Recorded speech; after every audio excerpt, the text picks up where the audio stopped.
Hello happiness listeners. ഒരുപാട് നാളായി ഒരു വീഡിയോ ചെയ്യണമെന്ന് വിചാരിക്കുന്നു. ഞാൻ ആരെയും മറന്നിട്ടില്ല. അപ്പം ഇന്ന് ഞാൻ നിങ്ങളോടൊക്കെ പങ്കുവയ്ക്കാൻ പോകുന്നത് സ്പിരിച്വൽ ആയിട്ടുള്ള കുറച്ച് കാര്യങ്ങൾ പറയുന്നതാണ്. ആദ്യം തന്നെ ആ ഒരു ദിവ്യ വെളിച്ചത്തെ സാന്നിധ്യമാക്കിക്കൊണ്ട് ഞാൻ നിങ്ങളോട് കുറച്ച് കാര്യങ്ങൾ പങ്കുവയ്ക്കുന്നു ആഗ്രഹിക്കുന്നത്. എല്ലാവരും സുഖമായിരിക്കുന്നു എന്ന് വിചാരിക്കുന്നു. ഞാൻ ഇന്ന് നിങ്ങളോടൊക്കെ പങ്കുവയ്ക്കാൻ പോകുന്നത് പ്രാർത്ഥനയാണ്. പ്രാർത്ഥന എങ്ങനെ ചെയ്യണമെന്നും അതിന്റെ മഹത്വം എന്താണെന്നും ദൈവ സാന്നിധ്യത്തിന്റെ പ്രത്യേകത എന്താണെന്നൊക്കെയാണ് ഈ ഒരു വീഡിയോയിലൂടെ നിങ്ങളോടൊക്കെ ഞാൻ പങ്കുവയ്ക്കാൻ പോകുന്നത്. അതുപോലെ തന്നെ ആർക്കൊക്കെ ഉപകാരപ്പെടുന്നുവോ അവർക്കൊക്കെ ഇത് മറക്കാതെ ഷെയർ ചെയ്യാൻ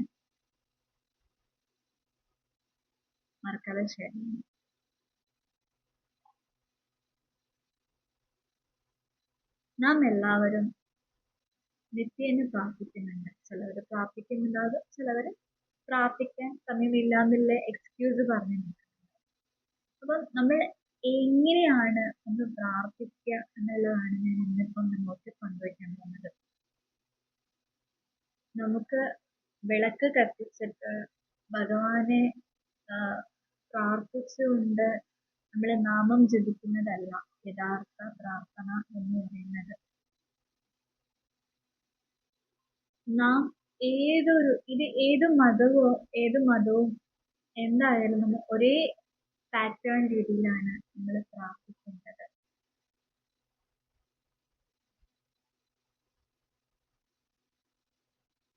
നമ്മുടെ ഇഷ്ടദൈവമായ യേശു ആയാലും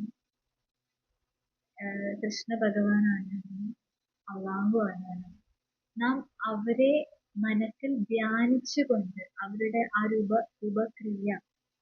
രൂപം മനസ്സിൽ ഓർത്തു വെച്ചുകൊണ്ട് വേണം നാം പ്രാർത്ഥിക്കാൻ. പ്രാർത്ഥനയുടെ ഗുണം എന്ന് പറയുന്നത് നാം നമ്മുടെ മനസ്സിനെ ശുദ്ധീകരിക്കുന്ന എന്നാണ്.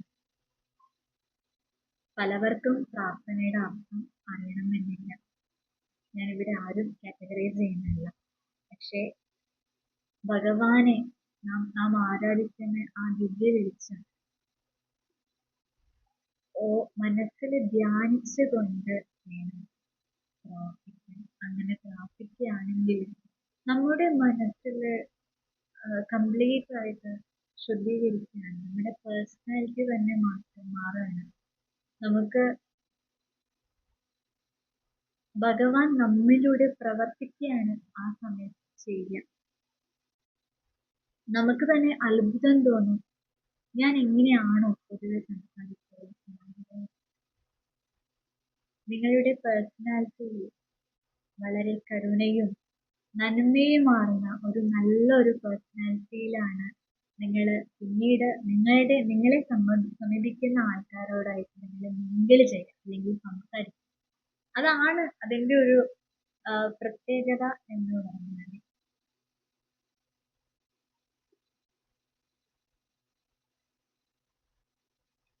മറ്റൊരു ഗുണം എന്ന് വെച്ചാൽ നമ്മൾ പ്രാർത്ഥിക്കുമ്പോഴാണ് നമ്മുടെ ചിന്ത അല്ലെ ഒരു കോൺസെൻട്രേഷൻ ഇതൊക്കെ കറക്റ്റായി കിട്ടുന്നത് നാം പ്രാർത്ഥിക്കുന്ന ടൈമിലാണ്. അത് പറയാൻ കാരണം നമ്മുടെ ഉള്ളിൽ ഭഗവാൻ പ്രവർത്തിക്കുന്നുണ്ട് എന്നാണ് അതിനെ ഉളവാക്കുന്നത്. അപ്പം വെറുതെ സിമ്പിളായിട്ട് ജസ്റ്റ് ഒരു ചടങ്ങ് പോലെ ചെയ്യുന്നതല്ല ഒരു പ്രാർത്ഥന. അത് മനസ്സറിഞ്ഞ് നാം ഭഗവാനെ ആരാധിച്ചുകൊണ്ട് ആ ഒരു രൂപക്രിയമായ വിഷ്വലൈസേഷൻ എന്നൊക്കെ പറഞ്ഞിട്ട് നിങ്ങൾ ലോ ഓഫ് അട്രാക്ഷനിൽ കേട്ടിട്ടുണ്ടാവും. അത് തന്നെയാണ് ഇവിടെയും ഞാൻ പറയാൻ ഉദ്ദേശിച്ചത്. ഭഗവാനെ ആ വിശ്വരൂപത്തെ നിങ്ങൾ മനസ്സിൽ ധ്യാനിച്ച ശേഷം വേണം മനസ്സറിഞ്ഞ് പ്രാർത്ഥിക്കുക. അങ്ങനെ പ്രാർത്ഥിക്കുകയാണെങ്കിൽ വളരെ അത്ഭുതമായ മാറ്റങ്ങൾ മാത്രമേ വരുള്ളൂ.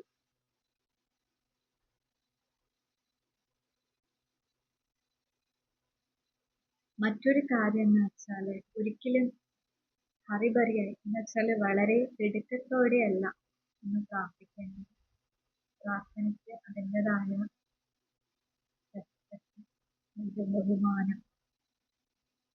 ഞാൻ പ്രാർത്ഥിക്കുന്നത് എൻ്റെ പേഴ്സണാലിറ്റി മാറാൻ വേണ്ടിയാണ്, അല്ലെങ്കിൽ എൻ്റെ വ്യക്തിത്വം മാറാൻ വേണ്ടിയാണ് ഞാൻ പ്രാർത്ഥിക്കുന്നതെന്ന കാര്യം എന്നും മനസ്സിലോർക്കുക. അങ്ങനെ ഓർത്തുകൊണ്ട് നിങ്ങൾ പ്രാർത്ഥിക്കുകയാണെങ്കിൽ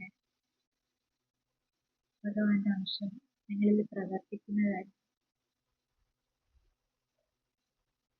എനിക്ക് പേഴ്സണലായി പറഞ്ഞാൽ എനിക്ക് ഒരുപാട് അനുഭവങ്ങളുണ്ട്.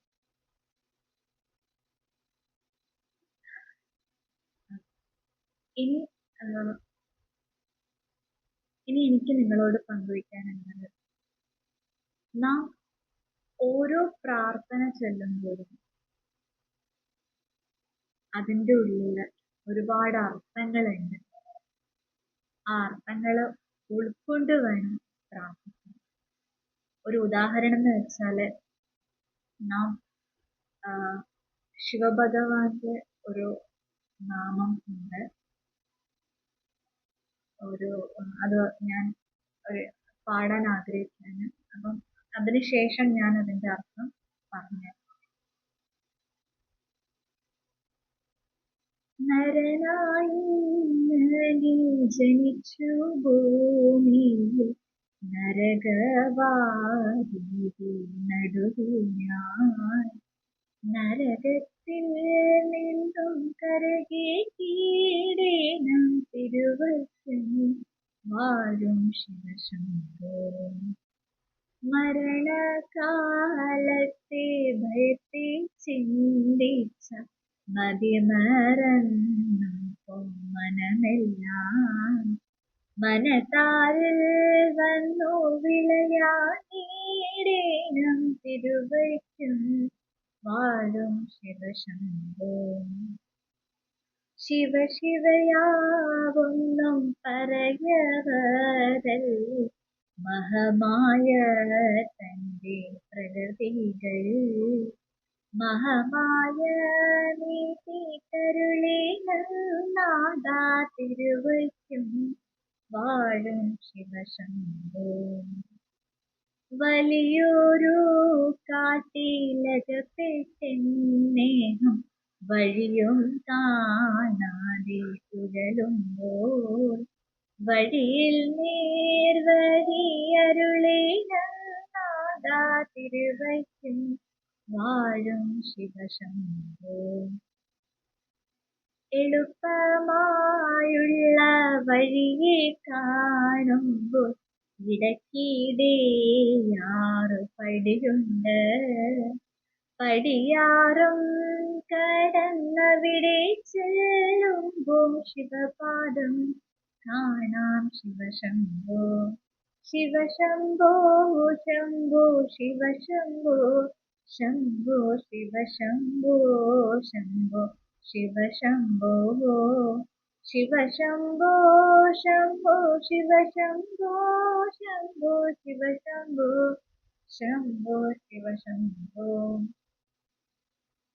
പ്രിയരെ, ഞാൻ ഈ പ്രാർത്ഥന ചൊല്ലിയ ശേഷം വളരെയധികം എനിക്ക് സന്തോഷം, വളരെ ഉള്ളിലൊരു ഇന്നർ പീസ്, ഒരു സമാധാനം, ഒരു അനുഭൂതിയാണ്.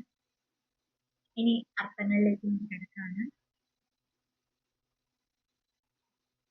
നരനായി ഇങ്ങനെ ജനിച്ചു ഭൂമിയിൽ നരകവാരിയിൽ നടുവിൽ ഞാൻ. നരകത്തിൽ നിന്നും കരകേറ്റിയിടേണം തിരുവയ്ക്കും വാഴും ശിവശംഭോ എന്നാണ് പറയുന്നത്. മനുഷ്യനായി ജനിച്ച എന്നെ ഈ നരകത്തിൽ നിന്ന്, എന്ന് വെച്ചാൽ നമ്മുടെ സമാധാനമില്ലാത്ത ഈ ഒരു ഭൂമിയിൽ നിന്ന് എന്നെ ഒന്ന് കരകേറ്റി നിർത്തണേ, എന്നെ ഒന്ന് ഉയർത്തിപ്പിക്കണേ എന്നാണ് ആ ഒരു വരിയിൽ പറയുന്നത്. എന്തുകൊണ്ടെന്നാൽ മനസ്സിൽ ഫുള്ള് വേണ്ടാത്ത ചിന്തകളും ഒരുപാട് പ്രശ്നങ്ങളും ഇതൊക്കെയായി മനസ്സ് കുന്നുകൂടിയിരിക്കുകയാണ്. എന്ന് വെച്ചാൽ എന്താ അർത്ഥം? നമ്മുടെ മനസ്സും ശരീരവും ഫുള്ള് മലിനമാക്കപ്പെട്ടിരിക്കുകയാണ്. അത് ശുദ്ധീകരിച്ച് തരണേ ഭഗവാനെ എന്നാണ് ശിവഭഗവാനോട് നമ്മൾ ഈ ഒരു നാമത്തിൽ പറയുന്നത്. കാരണം അത്രത്തോളം മനസ്സിൽ ഒരുപാട് വേണ്ടാത്ത ചിന്തകളും അല്ലെങ്കിൽ ഒരുപാട് പ്രശ്നങ്ങളൊക്കെ മനസ്സിൽ കൊടുത്തുകൊണ്ടിരിക്കുകയാണ് നാം എല്ലാവരും. അപ്പം നമ്മൾ അങ്ങനെ കരഞ്ഞുകൊണ്ട് പ്രാർത്ഥിക്കുമ്പോൾ ഭഗവാൻ അത് കേൾക്കാണ്. ഭഗവാൻ പറയുന്നു,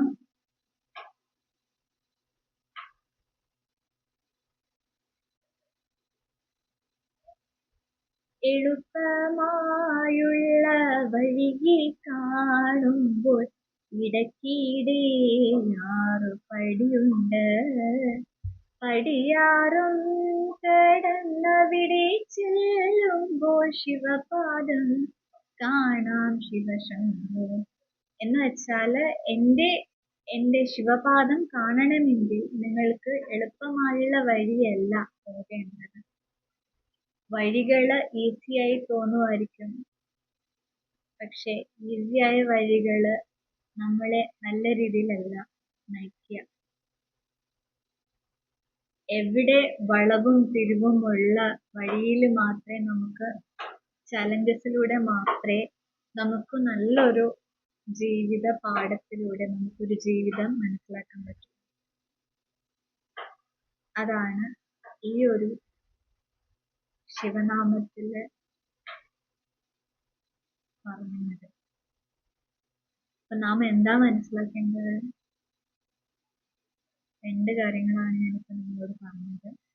ഒന്ന്, മനസ്സറിഞ്ഞ് ഏത് ഭഗവാനെയാണ് മനസ്സറിഞ്ഞ് മനസ്സിൽ ആ രൂപം കൊണ്ടുവന്ന് എന്നിട്ട് വേണം നിങ്ങൾ പ്രാർത്ഥിക്കാൻ. എന്നിട്ട് പറയാം, ഭഗവാനെ അല്ലെങ്കിൽ ഈശോയെ, അല്ലാഹു, എൻ്റെ ഉള്ളിലെ എല്ലാ വേണ്ടാത്ത ചിന്തകളും എന്നെ അസ്വസ്ഥമാക്കുന്ന ഒരുപാട് ചിന്തകളിൽ നിന്നും എന്നെ അകറ്റി നിർത്തി എൻ്റെ മനസ്സ് പരിശുദ്ധമാക്കി തരണേ എന്നാണ് നാം ഓരോരുത്തരും പ്രാർത്ഥിക്കുന്നത്. അങ്ങനെ പ്രാർത്ഥിക്കുമ്പോഴാണ് നാം നമ്മുടെ ഭഗവാനോട്, നമ്മുടെ ഈശ്വരനോട്, ആ ഒരു ദിവ്യ വെളിച്ചത്തോട് നമ്മള് കരുണ കാണിക്കുന്നത്, സ്നേഹം കാണിക്കുന്നത്. ദൈവഭക്തി എന്ന് പറയുന്നത് അതാണ്. പെട്ടെന്ന് നമ്മൾ പ്രാർത്ഥിച്ചു പോകുന്നതല്ല ഭക്തി എന്ന് പറയുന്നത്. ഇങ്ങനെ ഒരു പാതയിലാണ് നമ്മളുടെ ഭക്തി തുടർന്നു പോകുന്നതെങ്കിൽ നിങ്ങൾക്ക് ഒരുപാട് മാറ്റങ്ങൾ സംഭവിക്കും. എനിക്ക് ഈ മാറ്റങ്ങളൊക്കെ ഈ കമന്റ്സിലൂടെ അറിയുന്നു. കാരണം അത്രത്തോളം ആകാംക്ഷയോടെയാണ് ഞാൻ കാത്തിരിക്കുന്നത്. എത്ര പേരെ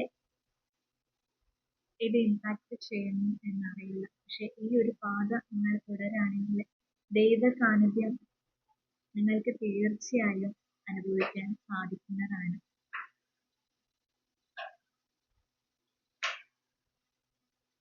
അതുപോലെ തന്നെ വളരെ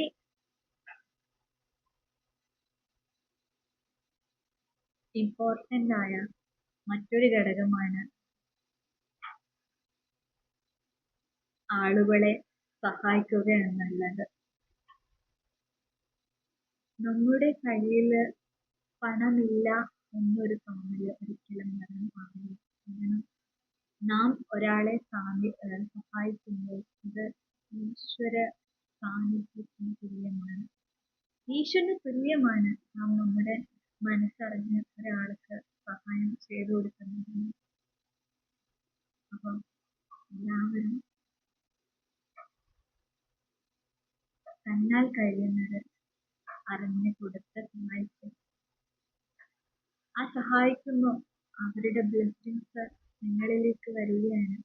ആ ബ്ലെസ്സിങ്സ് കിട്ടുന്നതിലൂടെ നിങ്ങളുടെ ഒരുപാട് കാര്യങ്ങളിൽ ഒരുപാട് മാറ്റങ്ങൾ വരികയാണ്.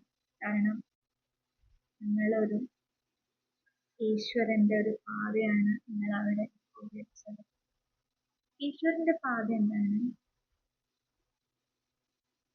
ഭഗവാൻ എല്ലാവരും സ്നേഹിക്കുകയും സ്നേഹം, കരുണ,